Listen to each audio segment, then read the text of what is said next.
सीमांतोन्नयन का मतलब होता है उठाना।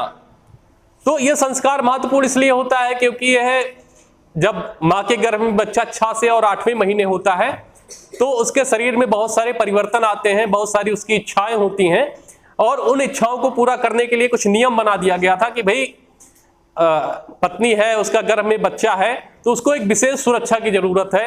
और यह सुरक्षा कैसी होनी चाहिए? आपकी शारीरिक सुरक्षा भी होनी चाहिए और मानसिक सुरक्षा भी होनी चाहिए। जब शिशु गर्भ में होता है तो उस समय अनेक नकारात्मक शक्तियां भी घेरने का प्रयास करती हैं और उन नकारात्मक शक्तियों को दूर करने के लिए हम सीमांतोन्नयन संस्कार करते हैं। यह गर्भधारण के 6 से 8वें महीने में होता है। इसमें दुष्ट या अमंगलकारी शक्तियों के प्रभाव को समाप्त करने के उद्देश्य से सीमांतोन्नयन संस्कार करना अनिवार्य होता है। इसका प्रमुख उद्देश्य क्या है? शारीरिक सुरक्षा एवं मानसिक सुरक्षा। शारीरिक सुरक्षा का मतलब गर्भवती मां है और मां को किसी प्रकार की शारीरिक रूप से कष्ट नहीं होना चाहिए। और दूसरा ये मानसिक सुरक्षा का मतलब कि जब शिशु गर्भ में पल रहा होता है तो मां के अनेक इच्छाएं होती हैं और उन इच्छाओं को पूरा करना किसकी जिम्मेदारी होती है? पति की जिम्मेदारी होती है। तो इसमें कुछ नियम बना दिए गए कि भाई अगर गर्भवती मां 6 से और 8 माह के बीच का है तो वो कुछ नियमों का पालन करेगी। और नियमों में क्या है कि गंदे स्थानों पर नहीं बैठेगी, बासी भोजन नहीं करेगी, रात्रि में ज्यादा देर तक नहीं जागेगी।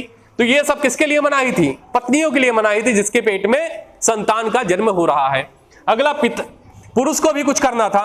पुरुष क्या करता था? उसके पश्चात सहवास नहीं कर सकता था, किसी भी शव यात्रा में नहीं जा सकता था क्योंकि शव यात्रा में जाते हैं तो अमंगलकारी शक्तियां, दुष्ट शक्तियां आप पर प्रकोप करती हैं, ऐसा मान्यता है।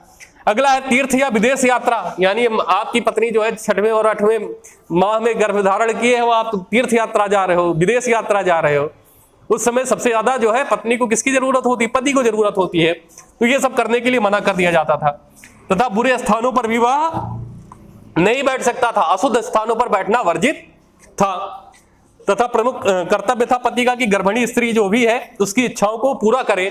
और एक संस्कार के माध्यम से किया जाता था, उसमें यह था कि गर्भिणी स्त्री के केशों को, बालों को पति ऊपर उठाता था तथा स्त्री के ऐश्वर्य तथा शिशु की दीर्घायु होने की जो है मंगल कामना करता था। इसके लिए मातृ पूजा, नंदी श्राद्ध एवं प्रजापत्य आदि का आहुति दिया जाता है।